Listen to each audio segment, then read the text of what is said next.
اندھیرے میں نماز پڑھنا اجتہاداً درست ہے. بخاری مسلم میں حدیث ہے, اما عائشہ کہتی ہیں ان دنوں ہمارے گھروں میں چراغ نہیں ہوا کرتے تھے غربت کی وجہ سے, تو نبی علیہ السلام جب نماز پڑھتے تھے, جب سجدے میں جانے لگتے تھے تو میرے پاؤں کو ٹو دیتے تھے, میں آپ کے سامنے لیٹی ہوتی تھی تو میں اپنے پاؤں سمیٹ لیتی تھی, پھر آپ سجدہ کر کے جب قیام کی طرف واپس جاتے تھے میں اپنے پاؤں سیدھی کر لیتی تھی.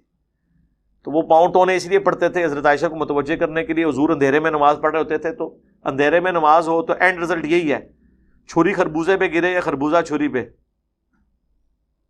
باہر اندھیرا ہو یا آنکھیں بند ہو, اینڈ رزلٹ یہ ہے کہ اندھیرے میں نماز درست ہے, ایک شرط کے ساتھ کہ اگر آپ کو یہ خطرہ نہ ہو کہ وہاں کوئی موذی جانور آ جائے گا.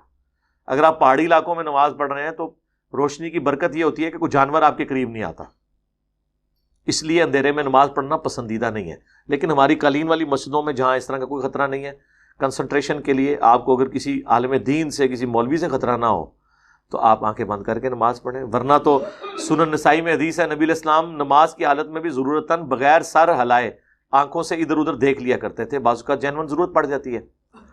تو باقی جانور آئے نماز میں سامنے آ جائے تو نماز کی حالت میں آپ اسے مار بھی سکتے ہیں اگر آپ کو اس سے خطرہ ہے اور آپ اتنے دلیر ہیں کہ مار سکیں.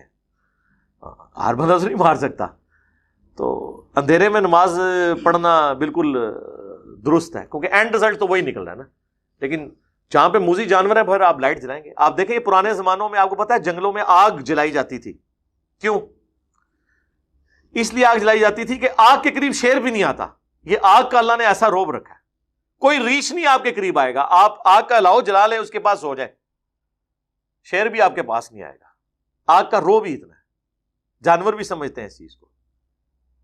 جانور یہ نہیں کرے گا, وہ چیک کرے گا کہ کتنے تک منو ہیٹ پہن دی ہے یا نہیں پہن دی.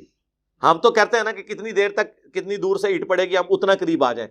اس کو ذرا سی بھی پڑے گی اس نے بھاگ جانا ہے, کیونکہ اسے پتا ہے کہ میرے پاس اس کا کوئی علاج نہیں ہے, آگ مجھے جلا دے گی.